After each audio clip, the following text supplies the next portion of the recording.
homeless, but I've never been around homeless people at all. Never knew anything about it. That's why I had my own problems believing what I was doing, but I just... Imagine waking up one morning to find that someone you love has vanished without a trace. No goodbye, no warning, just gone. Now imagine that weeks later, the evidence meant to help find them actually makes everything more confusing, more terrifying, and completely impossible to explain. That's exactly what happened in one of the most bewildering missing person cases in recent history, where the clues didn't just fail to solve the mystery, they created an entirely new one that nobody saw coming.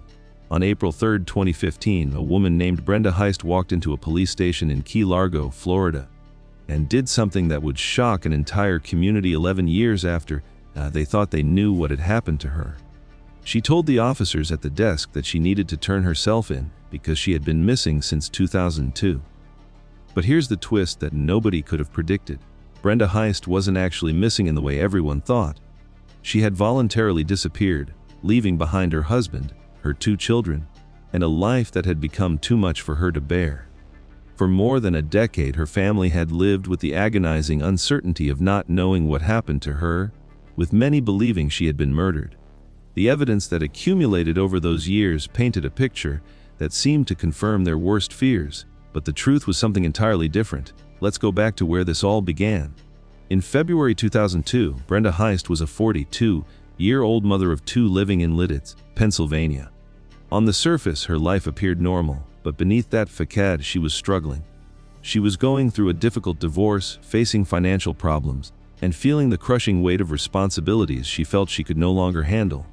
On February 8, 2002, she dropped her kids off at school and simply never came home. Her car was found abandoned in the parking lot of a nearby shopping center, and just like that, Brenda Heist vanished. The initial investigation treated her disappearance as suspicious.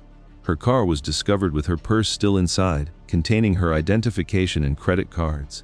There were no signs of a struggle, but there were also no clues about where she might have gone or what might have happened to her. Search parties combed through the area. Police interviewed friends, family members, and anyone who might have had information. Days turned into weeks, weeks turned into months, and eventually months turned into years. Brenda's family was left in a state of perpetual grief and confusion, unable to move forward because they didn't know if she was alive or dead.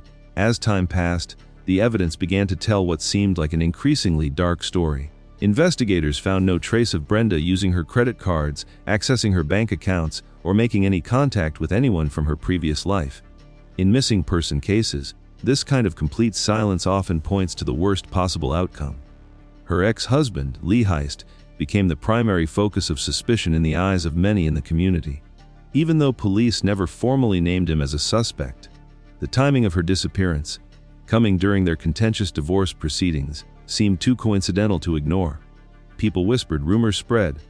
The absence of evidence became its own kind of evidence, and the narrative that solidified was that Brenda had been murdered, her body hidden so well that it might never be found. For Lee Heist and his children, the years that followed were torture. They grieved for a woman who might be dead, but they couldn't have closure because there was no body, no definitive proof of what had happened. Lee had to explain to his children why their mother was gone, and as they grew older, they had to live with the stares and whispers from people who believed their father might have been responsible. In 2010, 8 years after Brenda's disappearance, Lee Heist made the difficult decision to have his wife legally declared dead. It was a step toward moving on, toward finding some semblance of peace in a situation that had none. But then came April 2015, and everything everyone thought they knew was turned completely upside down. When Brenda Heist walked into that police station in Florida, she told a story that was as shocking as it was heartbreaking. She explained that on the morning she disappeared, she had been sitting in that parking lot, overwhelmed by her life circumstances and feeling like she couldn't cope anymore. While she sat there, a group of homeless people approached her vehicle. In what she later described as a moment of complete desperation and poor judgment, she accepted their offer to leave with them. She abandoned her car, her purse, and her entire identity, and she traveled with this group to Florida. For the next 11 years, Brenda lived off the grid. She worked odd jobs, always under the table, never using her real name or her social security number. She lived in campgrounds, shelters, and occasionally on the streets. She had opportunities to come forward, to contact her family, to let someone know she was alive, but she didn't.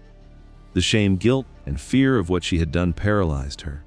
It wasn't until she became seriously ill and realized she needed proper medical care that required her real identity that she finally made the decision to reveal herself. The revelation sent shockwaves through the Lidditz community and beyond. News outlets across the country picked up the story. Here was a case where all the evidence had pointed toward foul play, where a family had mourned and a community had suspected the worst.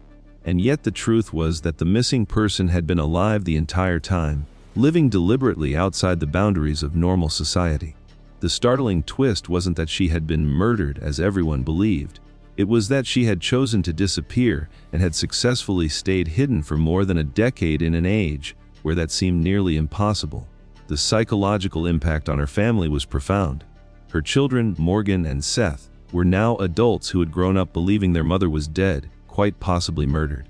They had processed that grief, moved forward with their lives, and now had to grapple with the reality that she had been alive all along and had chosen not to contact them.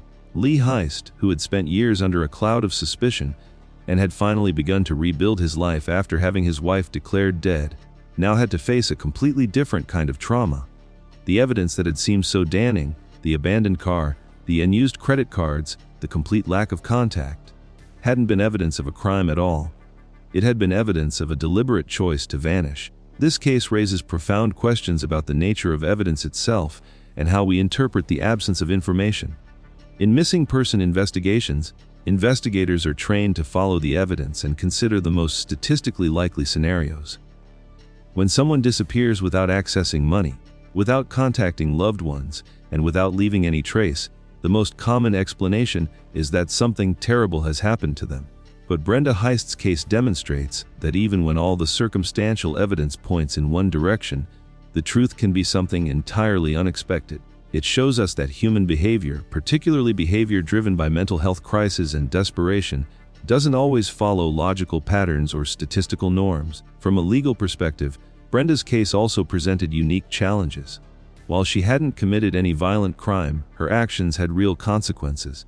She was charged with filing a false report and other minor offenses related to using a false identity over the years, but the justice system struggled with how to handle someone whose primary crime was abandoning her own life. Ultimately, she received probation, a sentence that reflected the complexity of her situation and the recognition that while what she did was wrong, she had also been living in her own kind of prison for 11 years. The Brenda Heist case remains a powerful reminder that in the world of missing persons, we must always remain open to possibilities that seem unlikely or even impossible. It challenges investigators to think beyond conventional evidence patterns and reminds families that hope, even when it seems irrational, isn't always misplaced. For the Heist family, the startling twist in evidence didn't bring a happy ending, but it brought something they had been denied for 13 years: the truth. If this story captivated you the way it captivated millions when it first broke, then you're in the right place. This channel is dedicated to bringing you the most fascinating, mysterious, and thought-provoking true stories that challenge everything we think we know. These aren't just stories, they're windows into the complexity of human nature and the limits of what we can truly understand about each other. Make sure you hit that subscribe button right now so you never miss another case that will leave you questioning everything. And if this video made you think, made you feel something, or opened your eyes to a new perspective, show your support by hitting the like button. Your engagement helps us continue bringing these incredible true stories to light. Stay curious, stay engaged, and we'll see you in the next video with another case that will blow your mind.